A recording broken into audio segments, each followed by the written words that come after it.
What's going on, everybody? This is Brian Mazique, aka Unique Mazique, and we are going to be talking about the best fights that can be made right now across the entire sport of boxing. And I'm talking about in every single weight class. So, my thing is not to leave any weight classes out. We're going from the smallest guys to the biggest. Now, before we get into it, I want you guys to please don't forget to leave a like and also subscribe to the channel. This particular channel is pretty new, trying to get it up to 1,000 subs, working pretty hard trying to bring you guys good content so that you will feel compelled enough to subscribe. All right, so let's start. We're going, like I said, we're going from the smallest to the biggest. We're going to start off with minimum weight, 105 pounds. Y'all, my head is big, but even if it wasn't, I think my head might weigh somewhere close to 105 pounds. This is some little brothers, right? But it's a bad little dude. Oscar Collazo is clearly the star of the minimum weight division. He actually just fought during Latino night. He won via stoppage, I believe. So it's a couple fights that he can have right now that would be the best for that division.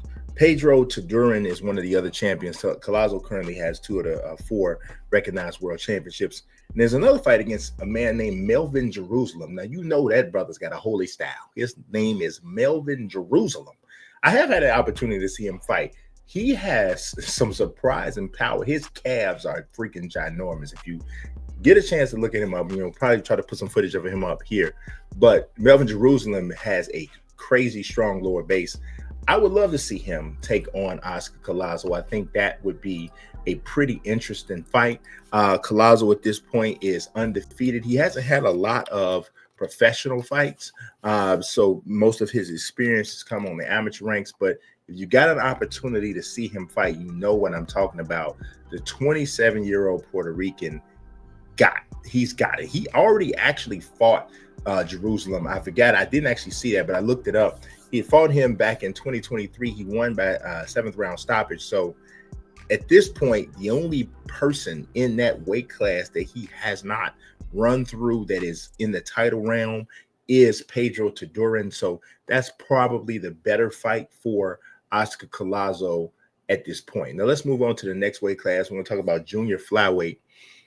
I'm looking at Masamichi Yabuki against Shokichi Iwata. Now, Kenshiro Taraji already has moved up to flyweight, so I think there's a case to be made for a trilogy between him and Yabuki, but we might have to see that at some point later if Yabuki follows him up to flyweight. But for right now, at junior flyweight, I think Yabuki Iwata is the best fight you can make. It's a WBO IBF unification fight, and it's probably the battle between the 2 best fighters still left at that weight class. Moving up to flyweight, Galal Yafai. I think he is the guy at the division, in that particular division right now, that has the most star power. I think him in a WBC WBA unification fight against Saigo Yakui is the best fight that can be made there. Now, Galal Yafai just destroyed Sonny Edwards. I believe it was last weekend or weekend before last. Like I said, I think he has the legit star power to get something done there, but we need to find out if he's actually legit or Sonny just a little bit kind of washed at this point. We need to know. I think a fight between him and Saigo Yakui would kind of help us understand. And I think Yafai should be elevated to the WBC champion at some point shortly. Moving up to super flyweight, Bam Rodriguez is a legitimate superstar. I don't think anybody has any questions about that. We know he's the guy in that division. The winner, having him face the winner of Fernando Martinez against Ioka, which those guys fight on New Year's Eve. I think that's the fight, right? Having him fight the winner of that fight. I would hope for the sake of boxing, I think the better fight or the more marketable fight, I would say, would be Bam against Martinez. You got 2 undefeated guys, and that just makes the most sense to me. So, but we'll find out. Ioka might have something to say about that on New Year's Eve. Bantamweight, Junto Nakatani against Reisuke Nishida. That's the fight. WBO IBF unification fight. Top 2 undefeated fighters. If you can't tell by now, you'll see as I go through this list, I am a humongous fan of unification fights, moving towards being undisputed. If you're not trying to do that, then I don't really know what's going on. Like, I think that, you know, while Turki Al-Sheikh's presence has helped, one of the things that people like about the UFC is that in the UFC, the best fighters are pretty much going to fight the best fighters in their weight class. You don't have to worry about, I don't know, one day, maybe, hopefully we'll see it. If this guy or this girl continues to move up and that champion is still there, they're going to fight. It's just the way it is. So that's kind of the mindset I look at when I'm trying to say what's the best fights to make in each division from a boxing standpoint. All right, let's move up to super bantamweight. We know who the king is. We know who the king is. Naoya Inoue. He actually, the fight I think is the one to make is coming up on New Year's Eve when he fights Sam Goodman. If he wins, which most of us at this point, do we ever not expect Inoue to win? I mean, it's what it is. If he does win, I think he probably fights Picasso next. Picasso, I believe it is the mandatory for him in the WBC title. Inoue is undisputed. 2 undisputed champions right now in boxing. He's one of them. I mean, and Artur Beterbiev is the other. So it's crazy out here. This Inoue is just that dominant. I think Goodman is the right fight. That's the best fight for the division. Moving up to featherweight, Rafael Espinoza just really impressed, breaking Robisi Ramirez's orbital bone, forcing him to pretty much, I don't want to say quit. A lot of people saying that. It's kind of harsh. Man had his orbital bone broke. I mean, you know, it looked like he just quit, but I think at some point he felt in his face that something was wrong. It wasn't right. So anyway, no matter how you flip it, it's a 6-round TKO for Rafael Espinoza. I think him against Angelo Leo is the best fight. Angelo Leo scored that spectacular one-punch knockout of Luis Alberto Lopez. I believe it was in May or June. Now, there's some other fights in the division that could make sense, but the other champions, Brandon Figueroa, those guys are already have fights. He's fighting Stephen Fulton. So the other champions have fights. This, I think it was Nick Ball, for whatever reason, is fighting TJ Doheny. So to me, where it is Espinoza against Angelo Leo is the fight that makes sense. They're somewhat on the same timelines. It's a unification fight. I like to see that one happen. Super featherweight, Emmanuel Navarrete against O'Shaquie Foster is the fight to make. It's easy. O'Shaquie was at the fight when Navarrete just destroyed Oscar Valdez in their rematch this past weekend. I'm going to be honest. I'm not supposed to be giving predictions in this video. I'm supposed to be talking about just the fights. But I'm really concerned O'Shaquie Foster against Navarrete. I'm going to be honest, man. I don't think O'Shaquie Foster hits hard enough to stop that onslaught that Navarrete brings. And Navarrete has a style where it looks like he's just swinging wildly, but there's such a method to the madness and the pace he puts on. I don't know, but that's the fight. Lightweight, now we getting into those big popping names, right? The best fight to make is Gervonta against Shakur Stevenson. That's the best fight. It's the best fight that can be made at 135 pounds. One of the probably 2-3 best fights that can be made in the whole sport. I don't know if and when it'll happen. Gervonta's starting to talk a little bit different about future and things like that. I don't know. In some ways, I think Gervonta is frustrated because honestly, and this is just my take. I haven't necessarily heard anything that supports this, but it feels like it's getting to the point that conducting boxing business outside of the Saudis is getting tougher and tougher and tougher to do. And Gervonta is one of the last few big name guys that hasn't worked with them yet.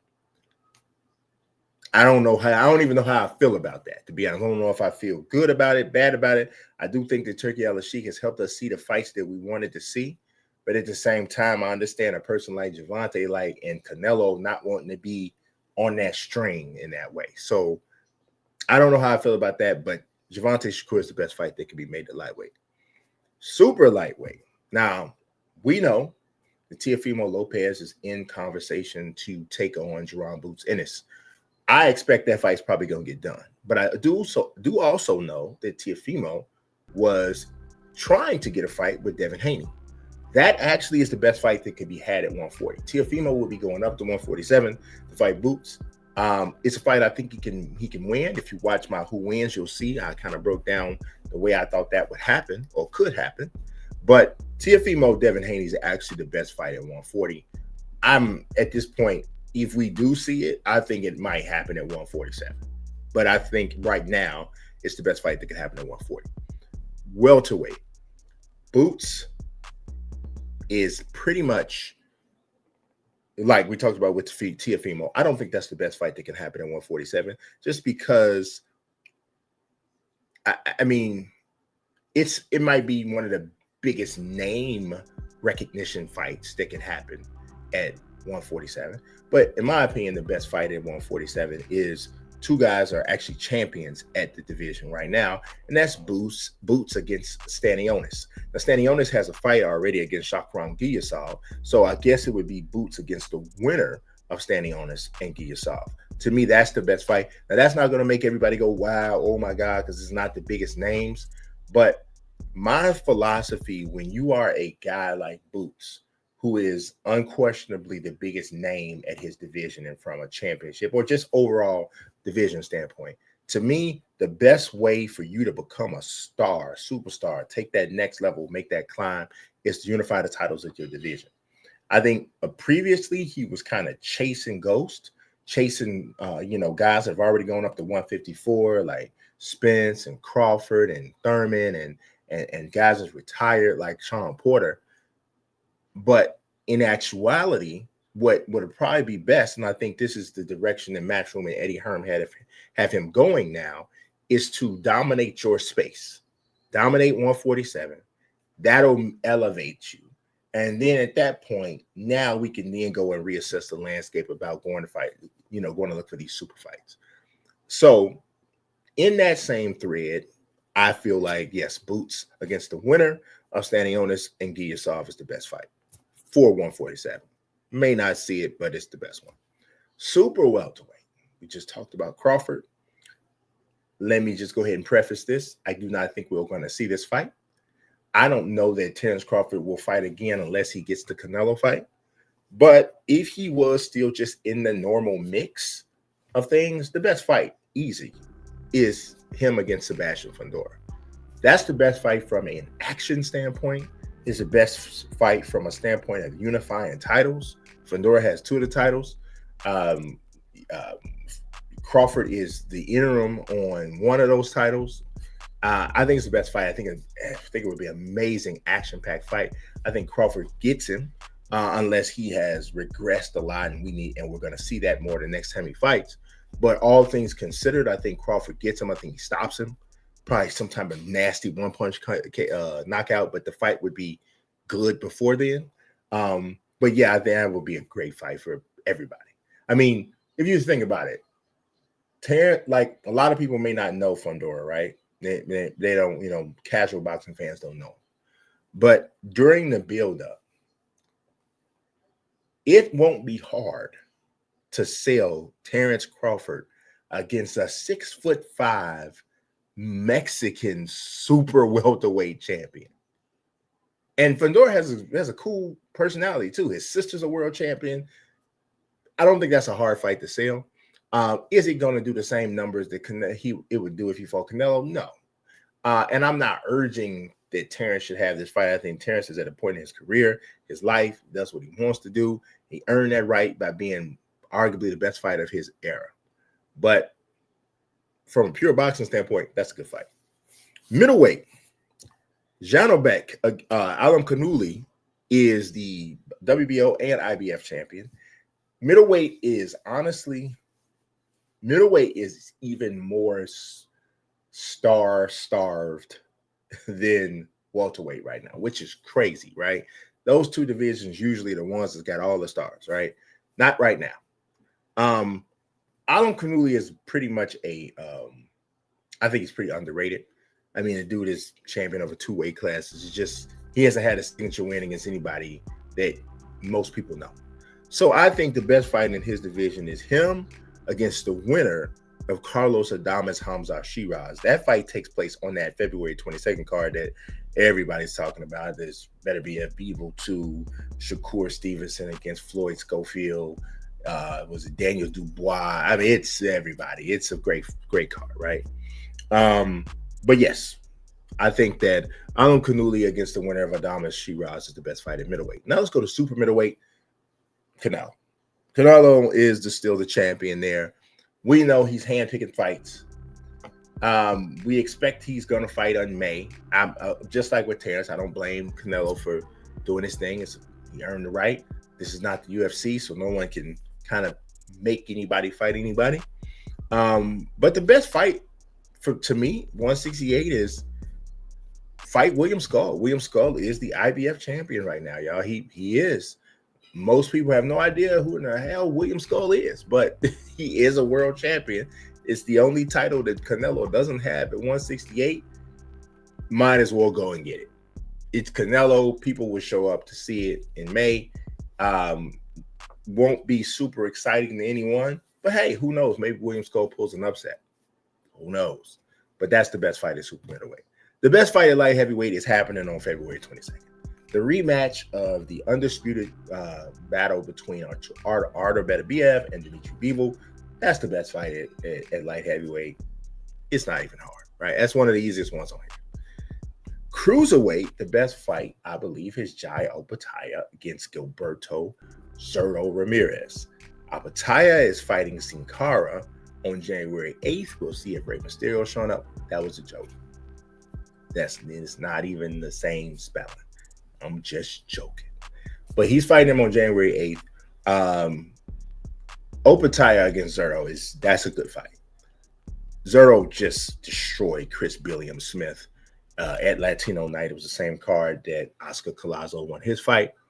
Man, I know a lot of people don't really get into cruiserweight, but Opetaia is nasty. Zurdo's nasty. Zurdo's been nasty all through whatever weight class he's in, 168 to 175, and now to cruiserweight. That's a really good fight that people won't give a lot of love to. All right, now let's move up to heavyweight. This is another one. It's really easy. The best fight that can happen in the division is happening later this month. Alexander Usyk in rematch against Tyson Fury. It's the best fight.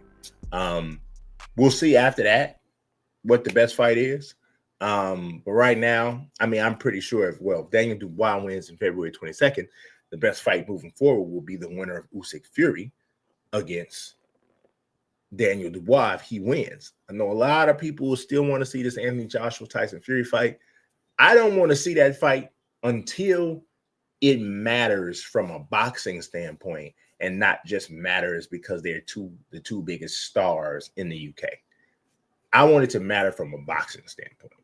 If I'm okay with never seeing it, I know the people that stand to make millions and millions of dollars are not okay with never seeing it, but I'm okay with never seeing it if the two can never align at a point where they're both at the same level of relevancy from a boxing standpoint. So that's all I got for y'all today. I hope y'all enjoyed this little breakdown. Let me know what you think in the comments. Do you think there's a fight I left off? You think there's a fight I'm overblowing? What is it? You know what I'm saying. I appreciate you watching as always. God bless and peace.